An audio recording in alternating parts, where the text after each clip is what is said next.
팀장님, 네. 그 초밥을 시켰는데 생강이랑 락교가 항상 같이 오잖아요. 네. 혹시 이유가 있는 거예요? 뭐 음식의 문화에 대해서는 제가 완벽하지는 않아도 한의학적으로 설명을 조금 드릴 수 있는데 아, 이게 한의학적인 내용이 있어요? 건강에 좀 연관이 되니까 아, 이 초밥이라고 하는 게 대부분 생선이잖아요. 네. 생선이 원래 동남아시아 지방에 밥에다가 생선을 싸먹는 그게 지금 일본이 더 문화 종주국처럼 돼 있긴 하지. 그래서 어느 날 이 생선을 이렇게 밥에 싸먹는데 이 생선이라는 게 좀 비리고 상하기 쉽잖아요. 그러다 보니까 식초를 이제 좀 뿌려서 먹으면 소화도 더 잘 되지만 더 중요한 게 생선이 상하는 걸 조금 전체적으로 좀 방어를 할 수 있죠.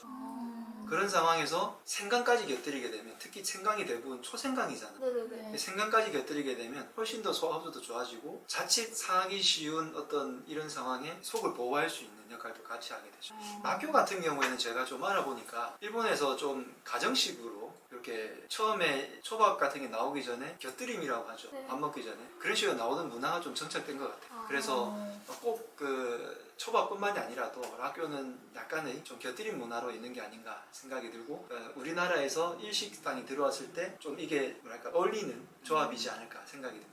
단순히 물릴까봐 주는 건 줄 알았는데 아니에요? 그것도 있죠. 사실 아. 하나를 먹고 초밥을 잘 먹는 사람들은 하나를 먹고 나서 입을 좀 깨끗하게 한 맞아요. 다음에 다음 초밥의 진짜 그 맛을 느끼기 위해서 그게 한다는데 바로 저. 그건 그런 미식가고 저는 그런 것까지는 모르겠더라고요. 중간에 그 한번 깔끔하게 해주고 다음을 먹으면 훨씬 더 뭐랄까 초밥의 맛이 더 좋아지죠. 재밌겠다. 그러면 족발에 새우젓도 그런 이유예요? 족발 새우젓을 할 때 혹시 어디서 처음 들어보셨어요? 그냥 들어본 건 아니고 항상 가면 새우젓도 같이 오니까 근데 이런 속설 한번 못 들어봤어요. 돼지가 새우를 먹으면 죽기 때문에. 헐 처음 들어요? 네. 이게 상당히 많이들 이런 속설을 새우를 들었는데 먹으면 죽어요? 근데 이게 거의 속설이에요. 진짜. 진짜가 아닌 것 같고 오히려 새우젓은 소금에다가 담잖아요. 네. 그러니까 이제 돼지에게 소금 염분을 너무 많이 먹이면 저 누구든 뭐 어떤 생물체든 염분을 너무 많이 먹으면 근데 이제 그것보다는 새우젓갈 같은 것에 먹다 보면 껍질 같은 게 또 이렇게 동물에게 잘못 먹다 보면 그게 또 문제가 되잖아요. 네. 사실 요즘 음식물 쓰레기 분리 잘 하시나요? 전 너무 헷갈리거든요. 맞아, 저 헷갈려요. 근데 그 중에서 껍질은 이 음식물 쓰레기를 분류할 때 이런 기준법을 들었거든요. 그 돼지나 이런 사료를 줄 때 네. 먹일 수 있는 게 음식물 쓰레기다. 네. 네. 그러니까 어떤 껍질이라든지 혹은 씨앗이라든지 이런 것들은 그 동물들이 못 먹으니까 그런 게 기준이라고 하던데 이런 것처럼 돼지도 새우젓갈을 잘못 먹게 되면 이런 그 껍질이나 이런 게 걸려서 좀 문제가 되지 않을까 생각하는데 어쨌든 이것은 한의학적, 과학적, 의학적 관점이 아니라 속설이다. 그래서 이 돼지고기일 때 새우젓을 먹으면 훨씬 더 단백질 분해 효소가 좋아져서 흡수가 잘 되죠.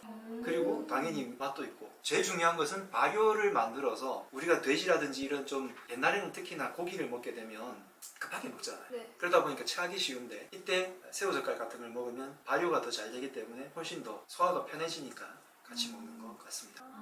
그럼 거의 소화 잘 되게 하는 이유가 좀 많은 거예요? 대부분의 음식 궁합에서 좋은 거는 맛 외에는 맛처럼 느껴지지만 실제로는 소화라든지 혹은 한의학적으로는 따뜻한 음식과 차가운 음식 혹은 너무 차가운 음식과 따뜻한 성질을 좀 결합을 해서 중화를 시키려는 그런 의미가 좀 담겨 있는 게 많아요. 같이 먹어서 맛있는 건 줄 알았는데 그러니까요. 가스라이팅이네. 음식 나이팅, 음식 그중에서 그러니까. 그 중에서 좀 전에 말씀드린 그 차가운 것과 따뜻한 것을 결합하는 것 중에 냉면이 있어요. 요즘 여름에 네. 냉면 많이 드시잖아요. 네, 혹시 그때 냉면과 만두? 딱이다. 그건 좀 다른 거. 최고의 궁합. 그건 진짜 왕만두. 맛있어서 먹는 거지. 냉면에다가 그 식초를 뿌려 드시잖아요. 네. 왜 그럴까요? 냉면이 차기 때문에 초를 곁들이면 초가 조금 따뜻한 성질이고 거기다가 식초가 냉면의 면발을 좀 탱글탱글하게 만들어주기 때문이기도 해요. 따뜻하게 만들어주는 게 두 가지예요. 겨자, 식초. 이 냉면을 먹으면 너무 차가워지니까 거기다가 이런 걸 뿌리게 되면 훨씬 더 속에서 편안하죠. 그런 역할을 하기도 합니다. 진짜. 만두는 그냥 만두는 속에 돼지고기가 있을 때 간장에 찍어 먹잖아요. 네. 맛도 있고 물론 식히는 역할도 하고 여러 가지지만 만두를 어. 간장에 찍어 먹는 것도 간장이 원래는 소화 효소 역할을 되게 많이 하죠. 아 진짜. 그런 역할도 합니다. 신기하다. 진짜. 그럼 치킨이랑 무 이런 것도요? 저도 똑같이 이것도 오. 소화라고 생각해요. 무가 우리 몸에서 소화작용을 굉장히 도와주잖아요. 어. 그래서 사실 곁들이는 음식들을 보면 소화 쪽에 초점이 맞춰져 있는 경우가 상당히 많습니다. 진짜 좀 다 시큼하다. 새콤하죠. 네. 예. 네. 그리고 아마 치킨에 콜라 드시는 것도 뭔가 속이 편안하기 때문에 네, 드시는 그쵸. 거잖아요. 뻥 뚫리는. 네, 그리고 이제 어. 튀김에다가 약간 고기 음식 이런 걸 먹을 때 무라든지 음. 이런 것들을 먹게 되면 속도 훨씬 더 편안하죠. 그 회 먹고 나서 횟집에서 매실차 마지막에 주잖아요. 네, 그것도 그러라고 주는 거긴 한데 솔직히 매실차는 소화작용에 큰 작용을 하지 않는데 그래요? 많은 사람들이 옛날에 허준이란 드라마 속에서 음. 장티푸스 같은 네. 그런 질환이 걸렸을 때 장에 어떤 문제가 염증이 생겼을 때 어. 매실을 주던 그런 아. 장면이 나왔거든요. 아. 그 때문에 한때 우리나라 매실값이 뭐 몇 배가 폭등을 했다고 하던데 그거는 조금 작가분이 한의학을 조금 덜 조사를 한 것 같고 자문을 좀 잘 못했던 것 같아요. 플래시 매실을 볏짚에 태워가지고 까맣게 만든 오메라고 하는 게 있어요. 어. 그게 소화작용을 도와주고 장에 염증이 생겼을 때 좋게 해줘요. 음. 다시 말해서 그냥 매실을 우리가 먹는 차는 어떻게 만들죠? 우려서. 우려서? 설탕. 설탕이에요. 아, 매실차. 매실차 설탕 일주일에 담아서. 그 설탕물이에요. 설탕물. 아. 한때 이걸 효소라고 불렀잖아요. 네. 효소가 아니라고 몇 년 전부터 뉴스에서도 막 이야기하죠. 아. 이 효소라는 것은 발효시켜서 먹고 속을 편안하게 해주고 소화흡수를 도와줘야 되는데 그게 아니라 우리가 알고 있었던 매실청이라고 하는 거는 네. 매실에다가 설탕을 넣어가지고 밖에 있는 균이 침범하지 못하게 한 거잖아요. 그러면 발효가 안 일어나요. 원래 이런 것들 발효 일어나게 하려면 과일이라든지 이런 것에서 설탕을 조금만 섞게 되면 섞는 게 아니고 섞게 되면 이게 발효가 빨리 일어나기 때문에 약간 그걸 넣어주는 불가한데 그렇게 해서 발효를 시키려면 굉장히 손이 많이 가요. 옆에서 관찰도 많이 해야 되고 그래서 원래 하기 힘들어요. 근데 그래서 이걸 편안하게 하려고 설탕을 넣다 보니까 1대1로 넣어라까지 있으면서 한때 전 국민 어머니들이 매실 다 담았잖아요. 맞아. 근데 그거를 알렸던 사람조차 이건 원래 이렇게 먹는 게 아니고 그리고 청매실은 매실이 익은 것도 아니잖아요. 네. 그래서 원래는 그걸 먹는 것도 아니에요. 근데 매실을 농사를 짓고 매실이 익어서 황매실이 되면 따기가 너무너무 힘들어요. 황매실 드셔보세요. 이게 좀 조금만 시기가 놓치면 물러져가지고 이게 딸 때 이제 힘들거든요. 근데 청매실은 어떻게 되냐면 나무를 흔들면 두두둑 떨어지고 그냥 막 같이 시켜가지고 그물에서 받아버려요.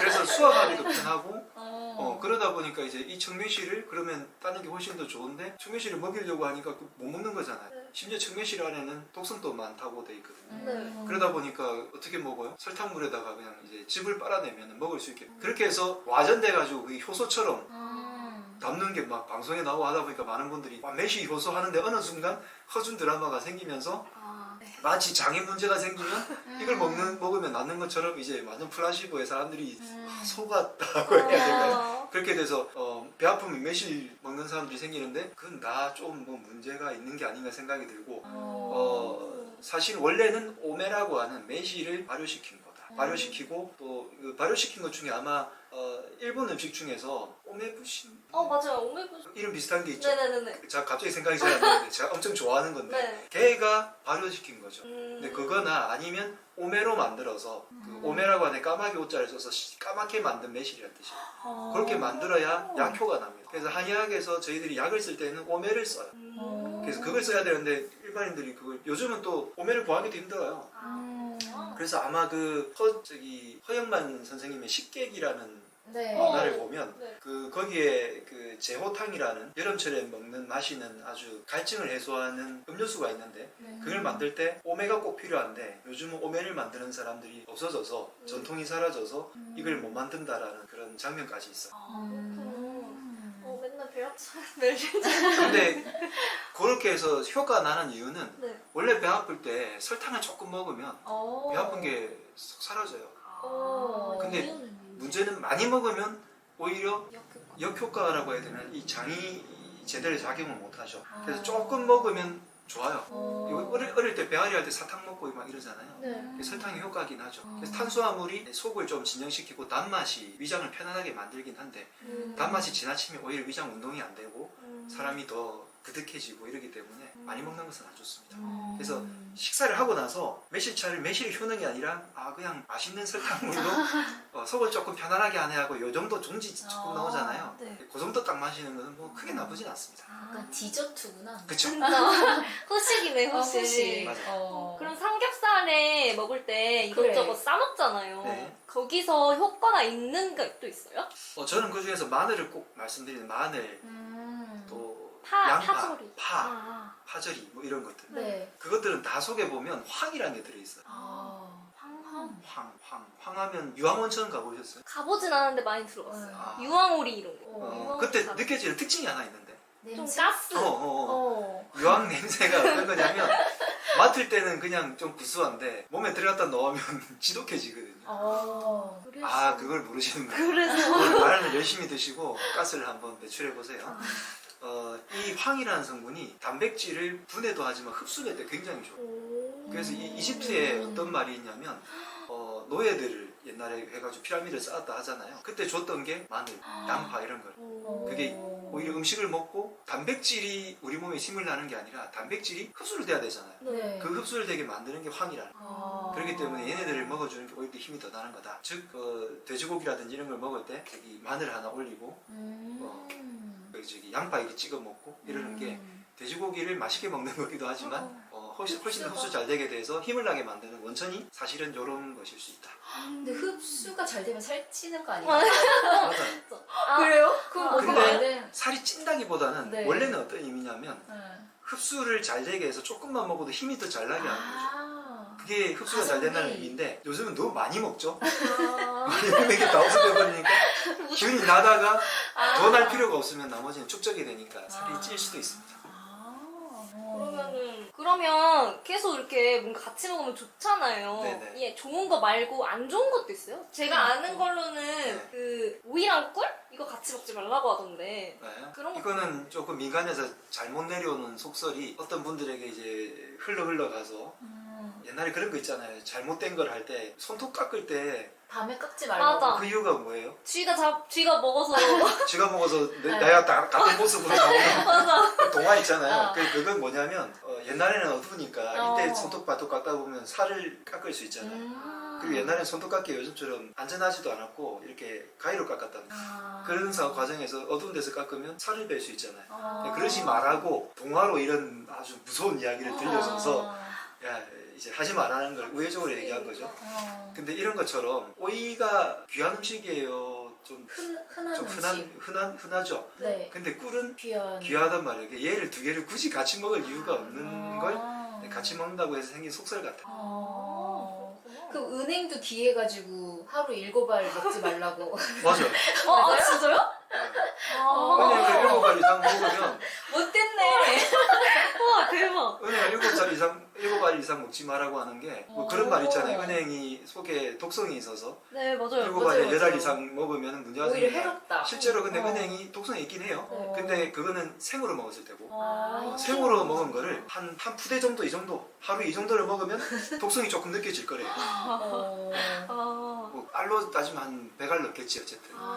근데 이제 익힌 데다가 그거를 먹는 거는 은행이 너무 옛날에 귀했고 지금도 은행 비싸요. 맞아요. 심지어 이름도 은행이잖아. 은이라는 게 들어있잖아요. 진짜 들어있어요?